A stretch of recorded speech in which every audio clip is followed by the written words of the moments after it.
The National Electoral Commission, on the basis of Article 144, paragraph 1.3, letters A and E of the Electoral Code, has decided to reject the financial report of the Law and Justice Electoral Committee.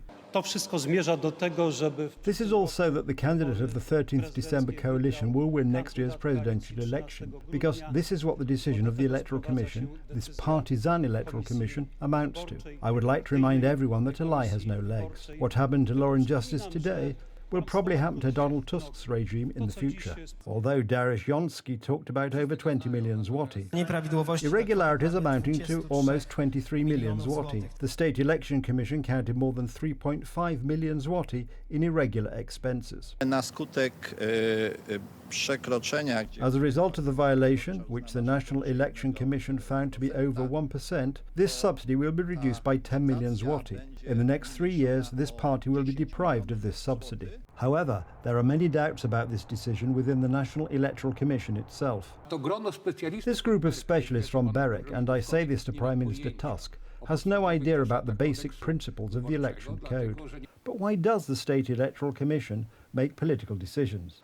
Because the political pressure was enormous, and for several weeks. If the State Election Commission passes by these hundreds of examples of money wasted and spent on political campaigns, I think it will be the worst signal before the coming elections. The Election Code mandates absolute rejection of a financial report if funds raised, accepted or expended in violation of the law exceed 1% of the committee's total funds.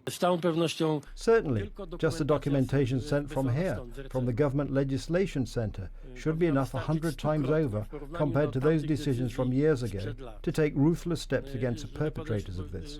I don't have a shadow of a doubt. The questioned funding must be within the framework of the election campaign. So in the case of reports on last year's elections, only the period from the 8th of August to the 13th of October 2023 is to be investigated. In this law, it is the Parliament. The ruling coalition has the majority, which, of course, with this external pressure, will cause this financial report to be rejected.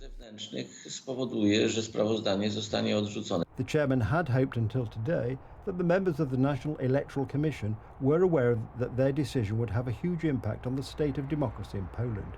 The National Electoral Commission, in accordance with the provisions of the Electoral Code, should review the financial report within 6 months from the date of its submission. This is stated in Article 144 of the Electoral Code.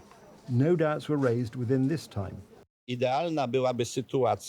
Ideally, to paraphrase the name of the committee, it would be possible to resolve in accordance with the law, but also justly. However, there is also a possibility that there will be a just solution, but one that is unlawful or even unfair. And this prediction has come true, to the detriment of democracy. Edyta Hołdyńska, TV Republika.